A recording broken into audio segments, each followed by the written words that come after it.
Vous êtes chez Tartampion, salut à tous. Et voici Bora Bora, c'est un jeu pour 2 à 4 joueurs à partir de 12 ans pour des parties de plus de 60 à 120 minutes. Le plateau principal, la piste de score traditionnelle, avec tout de suite, je vous montre, l'iconographie est importante, des petites fleurs. Elles seront dessinées partout sur vos plateaux, elles représentent les points de victoire, c'est comme ça que vous remporterez éventuellement la partie. Le plateau est coupé en deux. À gauche du plateau, vous retrouvez les îles de Bora Bora. On en a 5 et chaque île est détachée en plusieurs régions.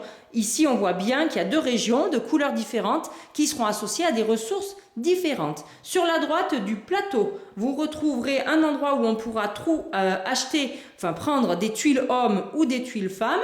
Ici, là-haut, vous avez 4 zones qui seront évaluées en fin de manche. En numéro 1, la piste statue. En numéro 2, les temples.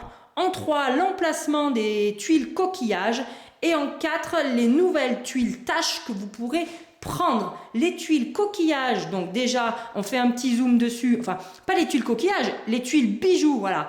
On vous montre les points de victoire que vous gagnerez en fin de partie si vous les possédez, mais surtout elles vous permettent aussi de vous repérer pendant le jeu, car le jeu se déroule en 6 manches et chaque manche est représentée par une colonne de tuiles bijoux, pas de tuiles coquillages.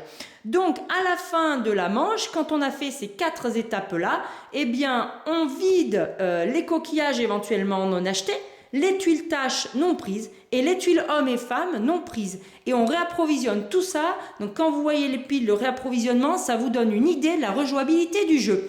Allez, on continue dans la présentation du matériel. Voici les offrandes pour les dieux. Voici les matériaux, pierre, bois et sable. Nous avons ici nos magnifiques fameux coquillages. Regardez comme les jetons sont beaux.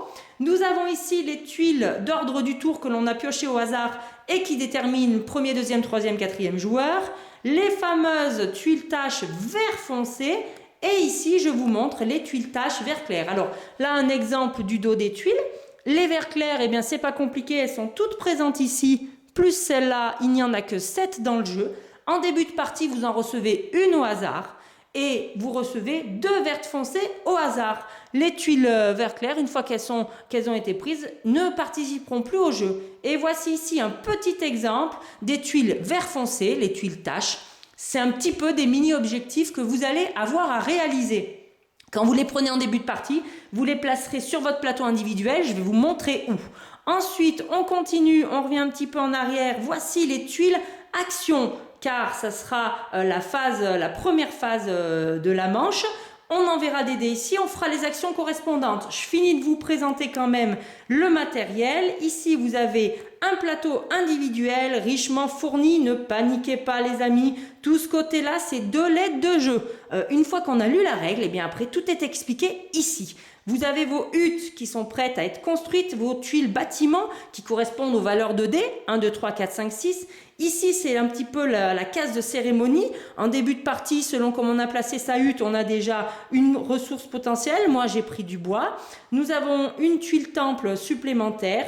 Nous avons nos 3D qui nous permettront de jouer nos actions. 4 prêtres qui sont prêts à partir au temple pour vous faire jouer et gagner des points de victoire et des jouets et des cadeaux.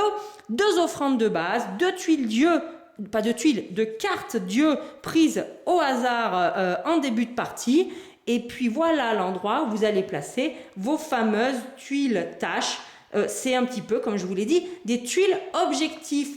Regardez, le matériel est quand même très riche. Voyez toutes les cartes dieux présentes et le matériel de chaque joueur.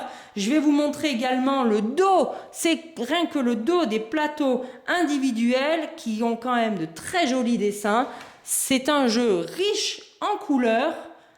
Et je vous montre la règle de jeu qui est quand même aussi très bien faite. Hop là, ça bouge un petit peu. Donc ça, c'est du aléa, hein, typique. Vous avez d'abord toute une présentation du matériel. Et ensuite, sur les 2 pages, les 2 premières pages, on vous explique toute l'installation. C'est clair et limpide. Et le truc particulier d'Aléa, c'est qu'il donne toutes les règles avec vraiment les détails sur la partie gauche. Mais à l'intérieur, ils font une petite colonne ou quand vous connaissez déjà le jeu, vous n'avez plus qu'à relire un petit peu comme ça en diagonale, ça vous évite de lire les gros pavés et vous reprenez très rapidement du coup l'installation. Vous voyez, c'est quand même bien expliqué. Pareil pour les actions suivantes, vous voyez ici à gauche vous avez tout le pavé qui explique en détail ce que vous faites, mais quand vous avez déjà joué, vous avez juste un petit peu à relire une ou deux phrases, c'est un résumé, c'est très bien fait. Et enfin au dos, voici un résumé de toutes les tuiles tâches qui existent, c'est très bien expliqué, on peut y avoir accès pendant la partie, ça vous permet de ne pas vous perdre. Voilà pour la présentation du matériel, car les règles sont tellement importantes que je suis obligée de faire 2 vidéos. Alors, on se retrouve tout de suite pour les règles de Bora Bora. Amusez-vous bien!